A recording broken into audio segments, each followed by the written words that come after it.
Okay, good morning. Better late than never. Beautiful morning this morning, so I hope you enjoy a bit of sun within your 5 kilometres. And what we're doing today is we're looking at circuits. Okay, circuits, and effectively we're using Ohm's law. But we'll have a look. Okay, so several things to be aware of. So what we're going to do here is we're going to have a look at the different things we want to be able to use, and then we're going to do, if you want paper, a few questions on paper. And tomorrow you will have your assignment will include some questions like this. Okay, so first thing first. Okay, so we've Ohm's law.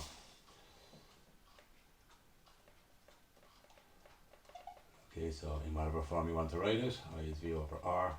Okay, now there's two situations. Okay, full circuit and part of circuit.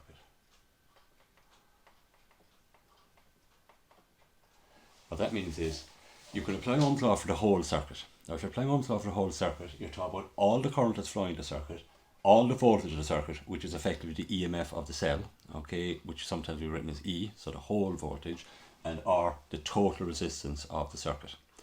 Okay, total resistance of the circuit. And it's important to be aware that components other than resistors have resistance. So, and you'll come across this in your assignment tomorrow. So for example, a capacitor could have a resistance, okay, but so we have to be aware of that. The one thing we must also be aware of is that the cell itself, the battery itself, has a resistance, but we always ignore that. The internal resistance of the cell we ignore, we consider that to be 0. Right? Now, if you're getting the full circuit, you need a full resistance. So from that, okay, you will need the idea of resistors in series and resistors in parallel. Now we'll see examples of this. So we will be using the two of these as we go, resistors in series and resistors in parallel. Okay, now so that's Ohm's law, that's what we do. Now the other things that we use, okay, are basically Kirchhoff's two laws. Okay, so the first law, remember, is that the total EMF of the circuit is the sum of all the voltages. Makes sense. Okay, so if you have a circuit with 6 volts, okay, it should be pretty clear that it has to be if you add up all the voltage around the circuit, it has to add up to 6 volts. So that's called Kirchhoff's. I think all it's getting mixed up. That's probably Kirchhoff's second law. Okay, that's the voltage law. And then the current law is the total current at any point is the sum of all the currents going in. So basically, if it splits, okay, if the circuit splits, as we'll see, total current in to the point is equal to total current out to the point. They're both very straightforward, but just to be aware that they are something we use. Okay, and we will also be using ratios a lot. Okay, ratios, and included in that would be the potential divider. Okay, now that's really linked to that. Okay, but we'll also be using ratios here. We'll see how it goes. Okay, ratios make life a lot easier as we go with these questions. That's about it. So if we look at one particular circuit and see how it goes. So let's take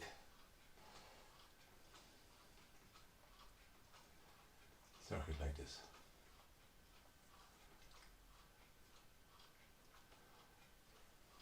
Okay, let's say this is 3, let's say this is 2, and let's say this is 4, and let's say this is 12 volts. Okay, so let's get clear on it. Okay, the total current in the circuit you put in here is IT. We don't necessarily know it at the moment. When it comes to here, look, clearly the current splits. Okay, remember, current flow chart, some goes up and some goes down. So at this stage we would say the current going up is I1 and the current going down is I2. Okay, now the question is, how does it split? Okay, we'll come back to that. Okay, the voltage, remember, across here would be a certain value, and across here would be a different value, right? Okay, so let's take let's figure in this. Okay, so we're looking for the calculate the total current.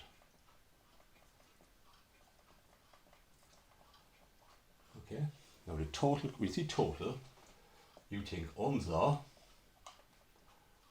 for the circuit. Okay, the whole circuit. So you're going to write down the formula. IT equals VT, total voltage, over RT.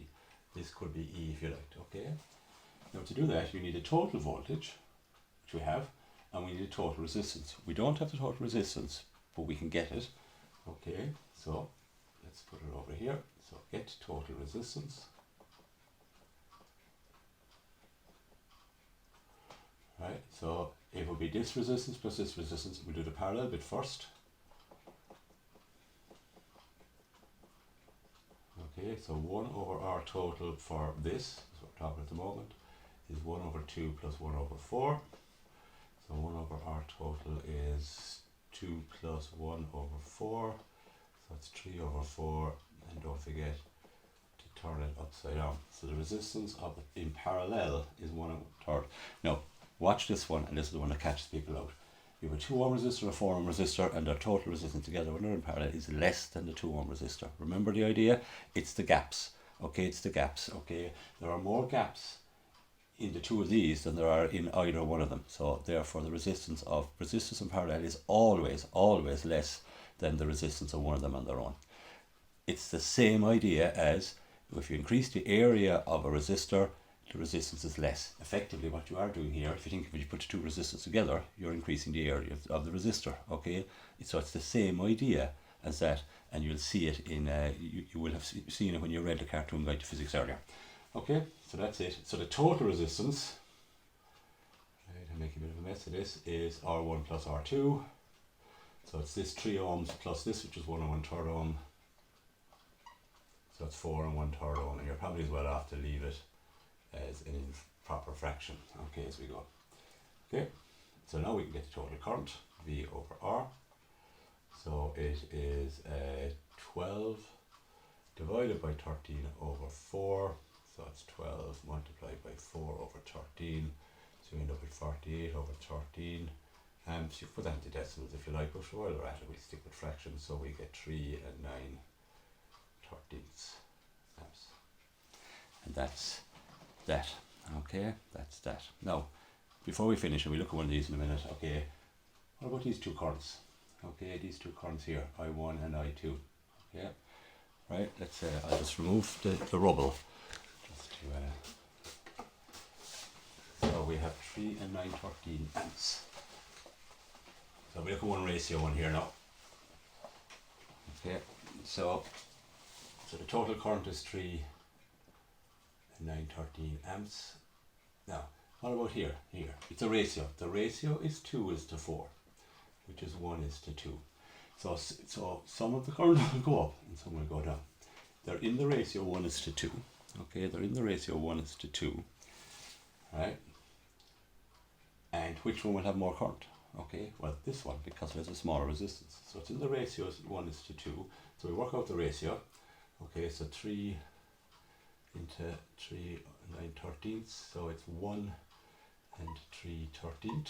Okay, so the 1 is 1 and 3/13 amps, and the 2 is 2 and 6/13 amps, and this one is the 2 ohm resistor, and this is the 4 ohm resistor, because twice as much goes through the 2 ohm resistor, because it has half the resistance. Think about it, it'll find it easier to go through. Okay, we'll do a few calculations on paper, but it's very important to kind of make sure you're clear on this. I forgot one thing. No, we'll leave it.